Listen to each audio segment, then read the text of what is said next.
Before it melted in your mouth, chocolate began in temples, blood, and divine rituals. A sacred seed, guarded by priests and offered to gods, dark, bitter, powerful. How did this sacred brew become a sugary habit, from blood to bliss? The truth is stranger than sweet. Ready for the truth? Let's bite in. To the Aztecs, cacao was no dessert.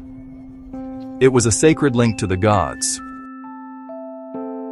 A divine gift, life, wealth, and power wrapped in a ridged pod.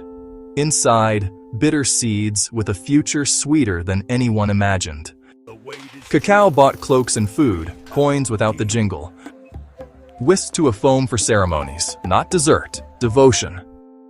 A liquid privilege, perfumed with flowers spiked with fire. In codices, cacao stands with deities, offerings, and oaths. From jungle shade to temple steps, every pod whispered power. Fermentation woke the aroma, earth becoming thunder.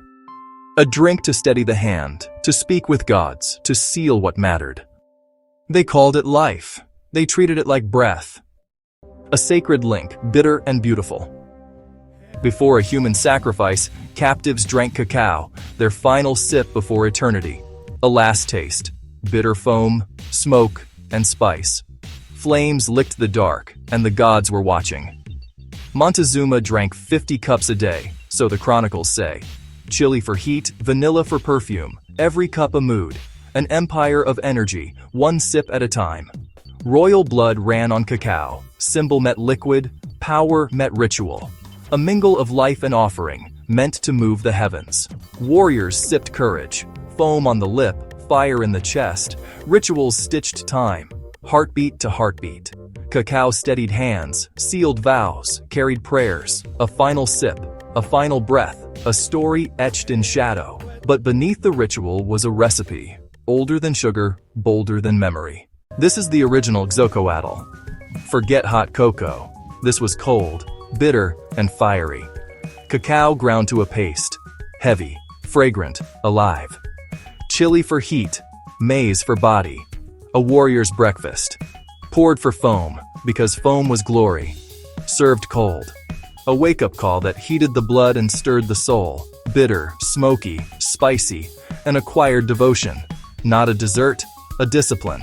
And soon, the tides would carry it far. From temples to tall ships, cacao sailed into empire. Beans, ballast, and profit, new maps drawn in brown. Europe sweetened the ritual and softened the edge. Sugar, cinnamon, and sometimes, brace yourself, ambergris, whale vomit. Yes, the luxury kind. Chocolate houses brewed gossip, politics, and plenty of scandal. By the 1700s and 1800s, machines multiplied the magic. Cocoa butter split from cocoa solids. Chemistry met craving. Conching made it silk. Bars made it portable. The sacred turned sinful. And wonderfully snackable. From kings to clerks, chocolate crossed the table. A new ritual was born. Unwrapping happiness. In 2001, 10 tons of chocolate spilled onto a highway. A sweet mess, not a sweet tooth. Then we started wearing it. Antioxidants, darling. Or dipping bugs. Protein meets praline. Fountains, sculptures, and rivers at festivals. From ghost pepper to bacon, novelty stays hungry. Online, the snap and swirl became their own religion. But the story still begins on a tree. From divine sacrifice to sweet comfort, chocolate is a transformation. Wild, sacred, and deliciously strange. A bitter beginning, a sweeter legacy. In every bar, echoes of temples, ships, and stories. What's your weirdest chocolate story? Drop it below. Subscribe for more food myths and edible oddities, only on BurlyBarley. See you next bite.